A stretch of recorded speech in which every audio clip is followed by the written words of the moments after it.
Assalamualaikum warahmatullahi wabarakatuh. Salam sejahtera teman-teman semua. Selamat sore semuanya. Terima kasih atas kehadirannya pada siang hari ini. Ya, pada siang hari ini kebetulan memang saya beberapa 2 hari yang lalu ya kemarin lusa di telepon dengan Mas Ari Lazo. Dia menceritakan beberapa hal terkait dengan masalah ini. Sebenarnya saya nggak terlalu yang ikuti selewatan aja, tapi kemudian dia menceritakan semuanya. Tapi mohon maaf nanti nggak bisa semuanya saya ungkapkan. Tapi dia menceritakan dari A sampai Z lah ya, background di belakang dan sebagainya. Tapi pada intinya begini,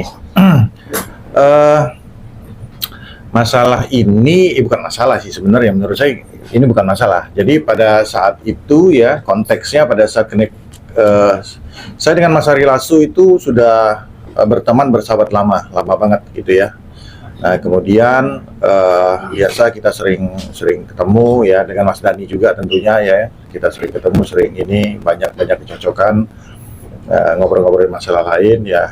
Tentunya mungkin suatu kehormatan bagi saya beliau menunjuk kami dari HMB Law Firm dari Hendal Sambono Coin Partners. Saya memang sebenarnya udah nggak fokus lagi di masalah-masalah entertain artis gitu ya.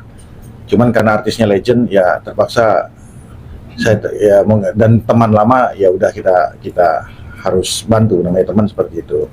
Nah yang kedua gini, jadi inti daripada yang kenapa Mas Ari menunjuk kami sebagai kuasa hukumnya ini lebih kepada adanya suatu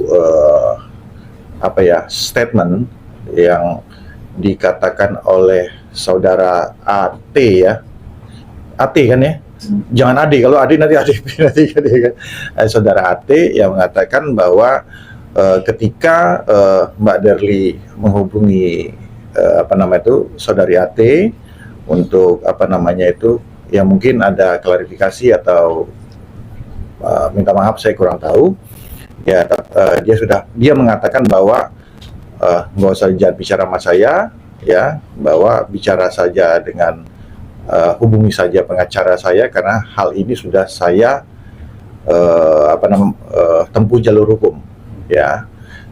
Nah oleh karena itu dalam konteks tersebut ketika sudah masuk ke jalur hukum ya tentunya Mas Ari memerlukan advice ya kan, kemungkinan memerlukan bantuan hukum ke depannya ya, untuk kita kasih advice, kita dampingi atau dan lain sebagainya. Jadi konteksnya itu sebenarnya ya, konteksnya itu.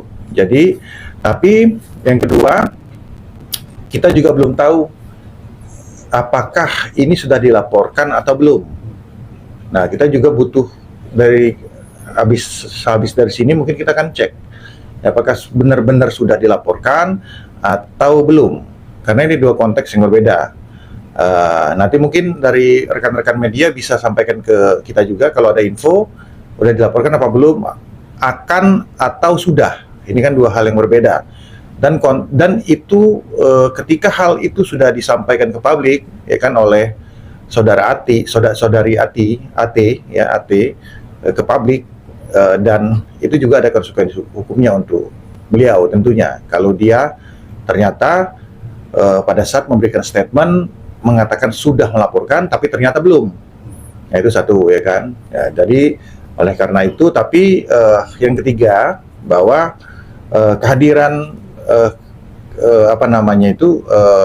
ditunjuknya atau dipercayakannya kami ya sebagai kuasa hukum ini untuk supaya ini tidak menjadi polemik berkepanjangan.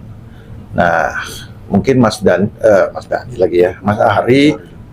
Ari tahu karakter saya yang bukan lawyer pansos ya kan, ingin bahwa semua ini diselesaikan.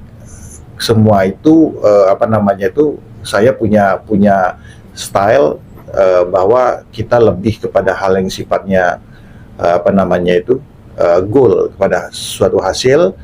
Dan oleh karena itu jangan sampai kami tidak ingin bahwa datangnya atau hadirnya seorang lawyer malah menambah polemik.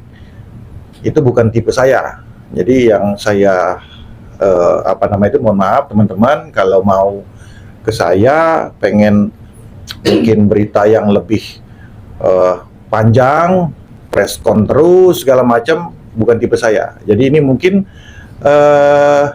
press con pertama, bisa jadi ini mungkin press con yang terakhir. Jadi kita akan fokus ke masalah hukum jika memang ada masalah hukumnya. Jadi lebih ke arah situ, ya. Jadi kita saat ini bersikap defensif apabila dan berjaga-jaga apabila memang ada upaya hukum yang dilakukan oleh saudari AT terhadap Mbak Derly mungkin, ya. Dan tentunya wabil khusus kepada Mas Ari tentunya akan masuk ke dalam pusaran itu kan, gitu kan. Jadi lebih ke arah sana. Jadi dari saya mungkin intinya itu,